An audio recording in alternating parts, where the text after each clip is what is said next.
Hello again, ladies and gentlemen. I'm Joe Hendy, the Android Authority app guy. After the intro, we'll be talking about the best apps of April 2013.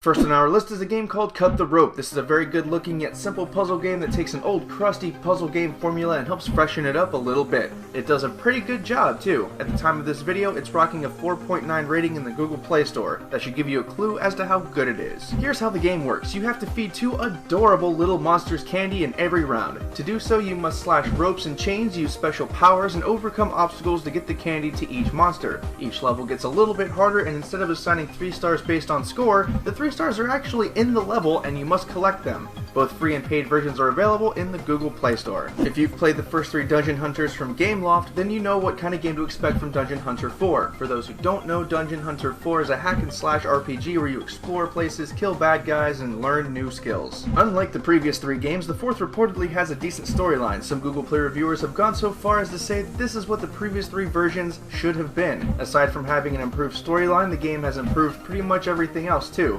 Graphics, controls, the works. If you want to get into a new dungeon crawling RPG, you could do much worse than Dungeon Hunter 4. FL Studio is among the most popular softwares that people use to make music. While it may not compare professionally to some things like GarageBand or Pro Tools, FL Studio has a solid set of features and is definitely more fun to play with for beginners. iOS has had a mobile version for a while, and now so does Android. It runs at a pretty hefty price tag of $19.99, but for that you get most of the FL Studio experience. The interface will be familiar to people who have used the software, but not overly difficult to learn if you've never used it before. There are a few features missing from the other versions of FL Studio, and a few people have had problems installing it. But once the kinks get worked out, this is an awesome app for audio production for Android. This next app is another puzzle game, and it's called the Floor Escape. This is a simple game that'll have you clicking, dragging, tapping, and tilting your phone to solve puzzles as you try, floor by floor, to access the elevator to escape somewhere. It's a wildly simple but surprisingly addictive premise. Only a few of the puzzles repeat themselves, such as putting things in their proper spots, but the game seems to find a unique way of making you do it.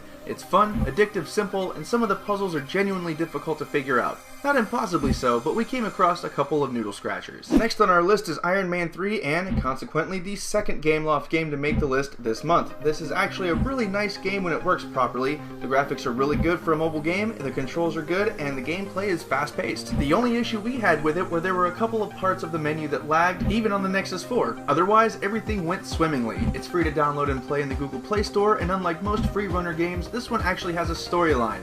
Who'd have thought it? Ninja SMS is a unique SMS handling application that is really nice for people who text a whole bunch. Instead of notifications and having an app to open, Ninja SMS opens a small window whenever you get a text message. You then open the window, reply, close the window, and go back to whatever it was you were doing. This takes significantly less time than opening the texting app, replying, backing out of the text app, and then reopening the app you were running. So people who send a bunch of texts every day will find this pretty handy. In the main app, you can change things like the theme and who your favorite contacts are. The next app on our list is surprisingly popular for how simple it is, and it's called Split Camera for Instagram.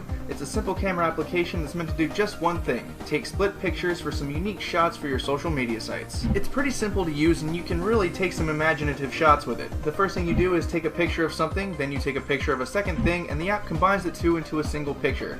You can take a picture of the same thing from different angles or of different things. You can also share to social media sites that aren't Instagram. The last app on our list is one we're all familiar with, the venerable Swype application. True, this app has been available for a long time in various ways. OEMs pack it in as a stock keyboard on many phones, and getting the Swype beta isn't all that difficult. However, Swype is now finally available on the Google Play Store as a standalone application. That's right, no more hoops to jump through or any nonsense. You can now just go to the Google Play Store, download Swype for $1, and have it whenever you need it. This is especially great for people who want the official, stable Swype instead of the occasionally buggy beta version. The several-year-long wait is over. Swype is now available to all without exception. If you take a gander at our leaderboard, you can see how these apps stack up against one another. As usual, this isn't our personal ranking system. This is based on the ratings in the Google Play Store, which means this is how you, the consumer, rated them. There is no bias on our part. To check these apps out, we've put the links to all of them in the video description so you can check them out at your leisure. Once again, I'm Joe Hendy, the Android Authority app guy. Feel free to subscribe to our channel and check out the social media links in the video description.